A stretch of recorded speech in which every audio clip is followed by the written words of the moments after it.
동일한 역사를 다루고 있는 이 역사서인 열왕기서와 역대기서는 서로 평행 본문을 가지고 있는 내용들입니다.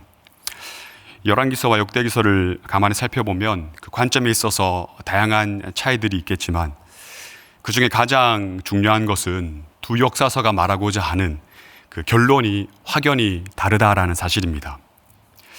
결론적으로 열왕기는 인광왕이 어떻게 실패했는지를 의도적으로 우리에게 보여주고 있습니다. 반면 이 역대기는 왕 중의 왕이신 하나님께서 결코 실패하지 않음을 드러냄으로써 그 영원한 통치를 독자들로 하여금 확증하게 하는 것이죠. 어떠한 경우에도 반드시 하나님의 약속은, 그분의 언약은 지속되고 성취되는 것을 우리에게 의도적으로 보여주는 겁니다. 그러므로 역대기 말씀은, 우리가 묵상하고 있는 역대기의 말씀은 오늘을 살아가는 저와 여러분들에게 어떤 핵심 메시지를 말하고자 하는 것일까요? 바로 하나님의 언약의 신실함, 언약을 신실하게 이끌고 가시고 이루어 가시는 하나님을 더 드러내고 부각하는 것입니다.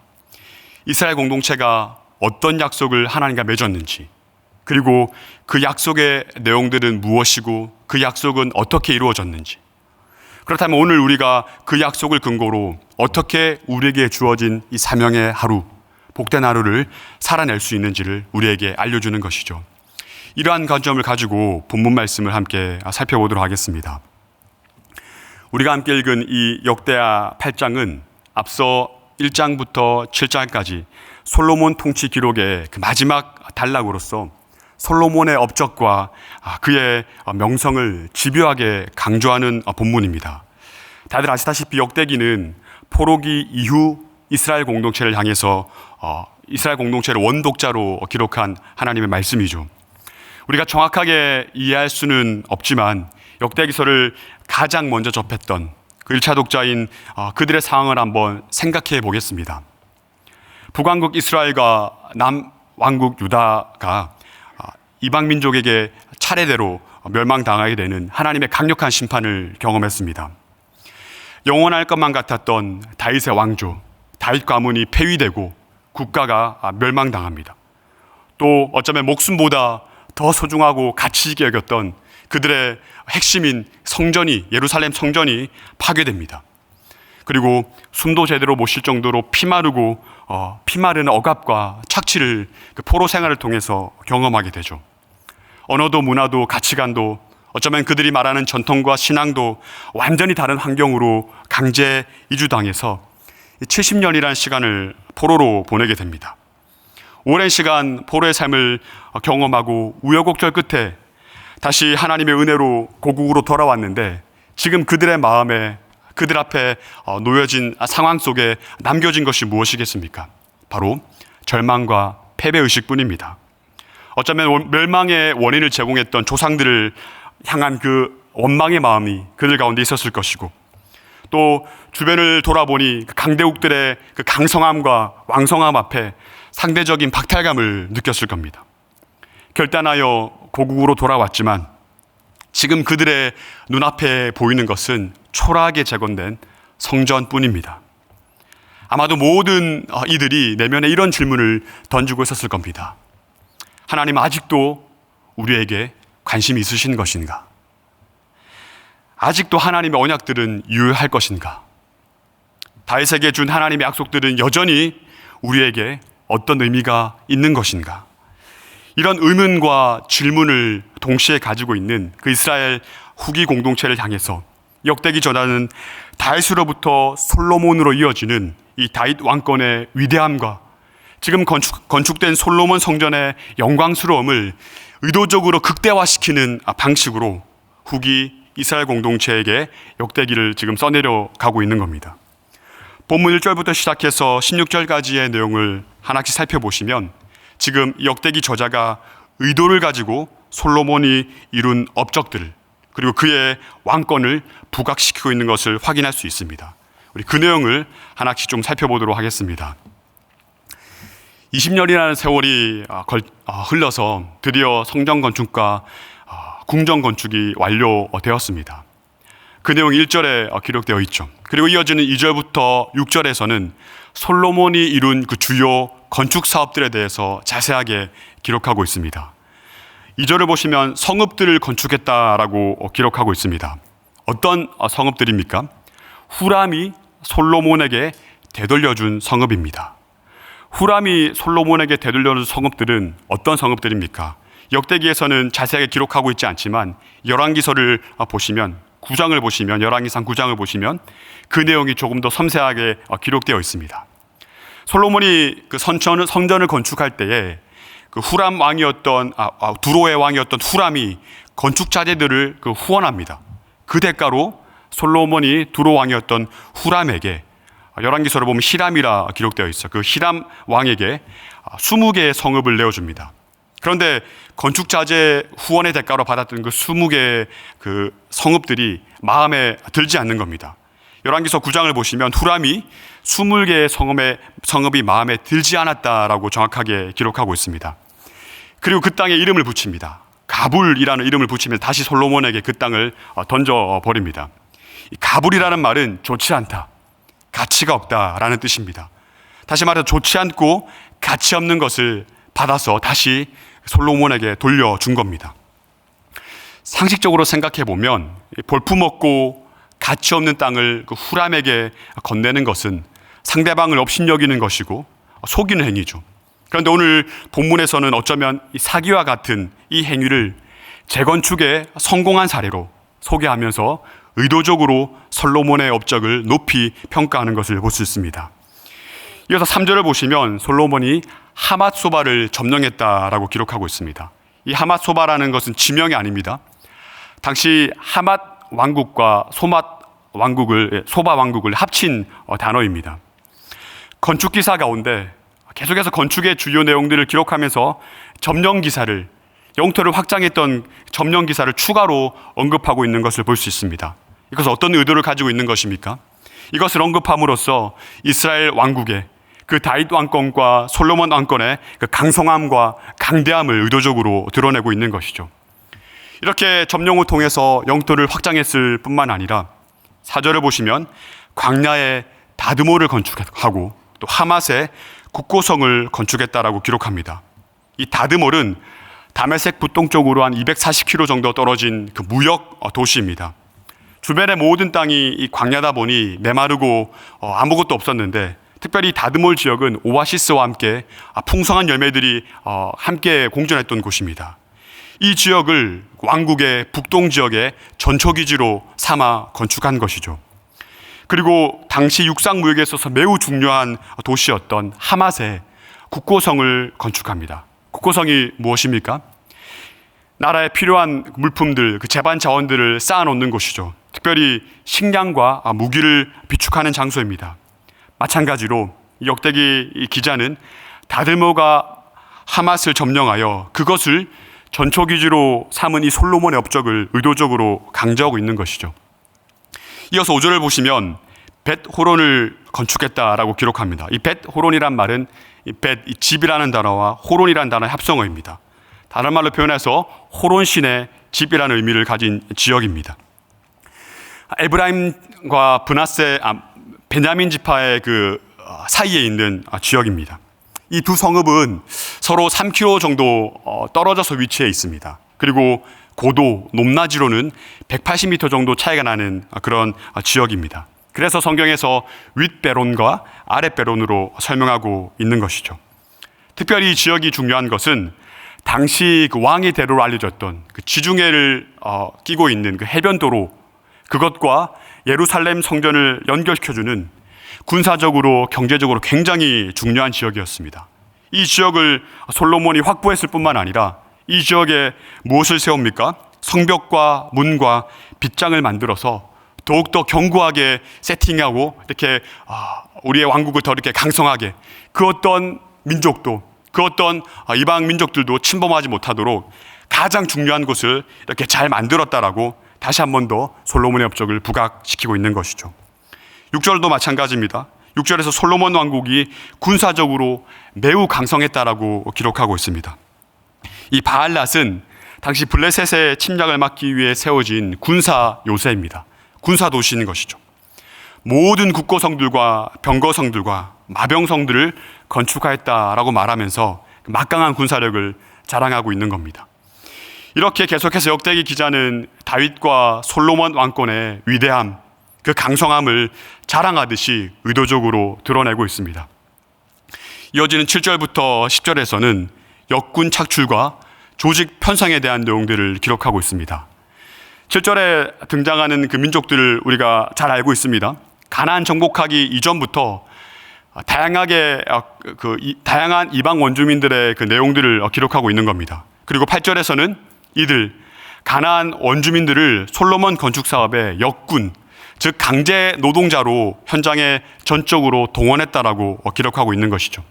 그리고 상대적으로 이스라엘 백성들은 힘든 노역에 동원하지 않았고 그들을 지휘하는 지휘관으로 삼았다라고 말하면서 솔로몬 왕권의 통치 안에 들어가 있는 이스라엘 백성들의 그 우월함을 일부러 강조하고 있는 것이죠. 사실 이스라엘 백성들에게 있어서 가나안 정복이 끝났음에도 불구하고 지금 가나안 원주민들과 함께 그들이 공존하고 있다는 것은 하나님의 명령, 헤렘, 진멸법을 어긴 것, 그리고 불순종의 결과를 드러내는 것입니다. 이렇게 그들과 함께 공존했다라는 말을 의도적으로 쓰는 것은 좋지 않은 표현들이죠. 이들이 이스라엘 백성들에게 이방 종교를 정념시킴으로 후에 이스라엘 백성들에게 가시와 올무 역할을 감당하는 존재들입니다. 불순종의 결과이며 죄의 산물인 이 가나안 족속들을 동원했다는 것은 사실 수치스러운 일임에도 불구하고 지금 이들을 노예로 부려서 건축 사업에 동원했다라는 사실을 솔로몬 통치와 그 왕권의 그 절대성, 우월성을 강조하기 위해서 의도적으로 드러내고 있는 것이죠. 그리고 11절을 보시면 솔로몬이 바로의 딸을 위해서 왕궁을 따로 지었는데 그 이유를 어떻게 설명합니까? 이방인인 아내가 여호와의 궤가 있는 거룩한 구별되어진 그 다윗 왕궁에 살지 못하게 하기 위함이다라고 설명하고 있습니다. 마찬가지로 다윗 왕권의 그 거룩함과 위대함을 의도적으로 강조하고 있는 것이죠. 사실 정치적인 이득을 얻기 위해서 당시 부정했던 이방 여인을 아내로 삼아 정략 결혼한 것은 옳은 것이 아닙니다. 자랑할 만한 것이 아닙니다. 그리고 그 아내가 가지고 온 모든 우상을 받아들임으로써 우상 숭배의 늪에 빠지게 된 것을 절대 언급하지 않습니다. 같은 역사 현장을 역대기와 열왕기가 다른 관점으로 설명하는 것을 우리가 한 번 더 확인할 수 있죠. 솔로몬의 단점과 부정적인 영향은 언급하지 않습니다. 택함받은 백성이라 할지라도, 택함받은 왕이라 할지라도 언약 앞에 무너지는 실패를 경험할 수 없는 것을, 무너지고 실패를 경험할 수밖에 없다는 것을 의도적으로 기록하고 있는 것이죠. 반면 강점과 긍정적인 부분, 그런 것들을 의도적으로 기록하고 있습니다. 서두에 말씀드린 대로 서로 다른 결론을 통해서 열왕기와 역대기를 읽는 원독자들과 오늘날 우리에게 분명한 메시지를 전달하고 있는 것이죠. 열왕기서는 인간의 실패와 무력함을 의도적으로 드러냅니다. 택함받은 백성이라 할지라도 실패할 수밖에 없는 그 우리의 연약함과 그 한계를 의도적으로 인정하고 고백하게 만드는 것이죠. 반면 역대기는 다윗 왕권과 솔로몬 성전의 위대함과 영광스러움은 결코 왕중의 왕이신 하나님이 그들 위해 통치하심으로 그들이 이룰 수 없는 일들을 하나님이 일방적인 임재와 주도적인 역사로 그 언약을 지속하게 하시고 성취하신다는 것을 우리로 하여금 고백하게 하는 겁니다. 열왕기에는 없고 역대기에만 기록된 말씀이 있습니다. 우리 오늘 본문의 16절 말씀인데요, 다 같이 한번 읽어보도록 하겠습니다. 역대하 8장 16절 말씀입니다. 함께 읽겠습니다. 솔로몬이 여호와의 전에 기초를 쌓던 날부터 준공하기까지 모든 것을 완배하였으므로 여호와의 전 공사가 결점 없이 끝나니라. 결점이 없다, 흠과 티가 없다라는 것을 의도적으로 기록하고 있습니다. 사실 다윗과 솔로몬의 계획과 행함에 있어서 흠과 티 투성임을 그 원독자들과 우리들 역시 잘 알고 있습니다. 그러나 이 왕권과 이 백성을 택하신 하나님의 계획과 행하심에는 결코 결점이 없다, 흠과 티가 없다, 완벽하고 견고하고 완전하다는 것을 강조하기 위해서 이 본문을 기록하고 있는 것이죠. 말씀을 맺겠습니다. 성전 완공과 함께 그 낙성식을 마친 그 솔로몬에게 나타나신 여호와 하나님께서 직접 하신 말씀입니다. 우리 역대하 7장 16절 말씀을 함께 읽어보도록 하겠습니다. 역대하 7장 16절 말씀입니다. 함께 읽겠습니다. 이는 내가 이미 이 성전을 택하고 거룩하게 하여 내 이름을 여기에 영원히 있게 하였습니다. 내 눈과 내 마음이 항상 여기에 있으리라. 아멘. 내가 눈을 들고 귀를 기울이리니 이는 내가 이미 성전을 택하였다. 거룩하게 하였다. 그리고 내 이름을 영원히 거기에 있게 하였다. 그리고 내 눈과 마음이 항상 여기 있게 했다라고 하나님께서 솔로몬에게 나타나서 직접 하신 말씀이죠. 역대기에서 유독 강조해 드러내고 있는 다윗 왕권과 솔로몬 성전의 그 완전함, 왕권과 성전의 영광스러움은 누가 주도하신 것입니까? 다윗이 아닙니다. 솔로몬이 아닙니다. 어떤 위대했던 왕이나 통치자들이 아니라는 겁니다. 그들의 실패에도 불구하고 완전함과 영광스러움으로 만들고야 마시는 바로 언약의 신실하신 하나님입니다. 구약에서 약속한 그 완전함과 그 영광스러움은 신약에서 누구를 통해서 성취되고 완성되는 것입니까? 바로 예수 그리스도입니다. 그러므로 하나님의 이름과 시선과 하나님의 마음이 영원히 항상 머무는 실체는 오직 참된 성전이신 참된 왕이신 예수 그리스도밖에 없다라는 사실을 우리에게 말하고 있는 것이죠. 그렇다면 신약을 살아가는 우리는 반드시 그분 안에 연결되어질 때에만, 그분이 우리 가운데 임마누엘 할 때에만, 내가 그 안에 그가 내 안에, 우리가 예수 안에 예수가 우리 안에 거할 때에만 우리는 하나님의 계획하신 대로 택한 백성이며 거룩하신 나라로 존재하게 되는 겁니다. 그런 예수 안에 있는 인생들에게 하나님의 이름이 있다, 하나님의 시선과 마음이 있다라고 성경은 약속하고 확증하고 있는 것이죠. 이 사실을 우리는 반드시 오늘도 기억해야 할 것입니다. 그래야만 절망적이고 비참하고 이 암울한 상황에서, 이 현실에서 소망과 영광과 담대함으로 승리하는 삶을 살아갈 수 있기 때문입니다. 오늘도 우리가 회복할 수 있고 우리가 다시 일어설 수 있는 방법은 본질상 언약 앞에 실패할 수밖에 없는 우리를 향해 완전한 계획과 영광스러운 승리를 담보하고 계시는 하나님의 임재를 경험하는 것 말고는 다른 방법이 없습니다. 우리가 함께 고백했던 이 찬양의 고백처럼 우리의 왕이신 예수님이 이곳에 오시는 것, 이 아침 우리의 공동체 가운데, 우리 개인의 삶에, 우리의 심중에 임마누엘로 오시는 것 말고는 답이 없다라는 겁니다. 주 안에 사랑하는 성도 여러분, 눈앞에 보이는 이 암울한 이 현실과 우리의 실패를 더 이상 주목하지 맙시다. 여전히 시간이 지나도 이 상황들은 암울할 것입니다. 여전히 우리는 실패할 것입니다. 그러기에 우리 눈앞에 주어진 이 암울한 현실과 우리의 실패에 주목해서는 안 된다라는 것이죠. 그것에는 참된 소망이 결코 없습니다. 하지만 여전히 죄인이고 여전히 실패할 수밖에 없지만 왕 중의 왕이시며 모든 주권 위에 뛰어난 이름이신 예수 그리스도를 딛고 일어서야 합니다. 어떠한 환경도 어떠한 여건도 상관없이, 코로나가 종식되고 종식되지 않고 그런 것 상관없이 여전히 그분의 다스림과 통치 안에 머물러야 합니다. 그래야 할 때 우리는 오늘도 부족하지만, 죄인이지만, 늘 넘어지고 쓰러지지만 언약 아래 신실함으로 담보하신 그 하나님께서 참된 소망과 승리를 우리 가운데 보여주시고 그것을 확인하고 경험하는 삶을 반드시 살아가게 될 것입니다. 오늘 이 아침 주어진 역대기서의 말씀을 통해서 다시 한번 우리의 삶에 점검하고 돌이키고 돌아봐야 될 것이 무엇인지를 한번 곰곰이 생각해 보시고, 또 기도하실 때 다른 어떤 우리의 간절한 기도의 소원들보다 하나님의 임재, 그분의 임마누엘, 신실하신 하나님이 여기 우리를 만나주셔야, 여기 이곳에서 오늘 하루의 시작을 감당하는 우리 앞에 오셔야 우리가 승리할 수 있고 그 영광스러움과 완전함을 경험할 수 있다라는 그 기도의 제목이 넘쳐나는 복된 하루 되시길 주의 이름으로 축복합니다. 이 시간 주신 말씀 붙잡고 또 가져오신 간절한 기도의 제목 붙잡고 또 우리 삼일교회 모든 사역의 현장 가운데 하나님의 은혜를 간절히 갈망하면서 합심해서 기도하며 우리 일상으로 나아가도록 하겠습니다. 기도하겠습니다.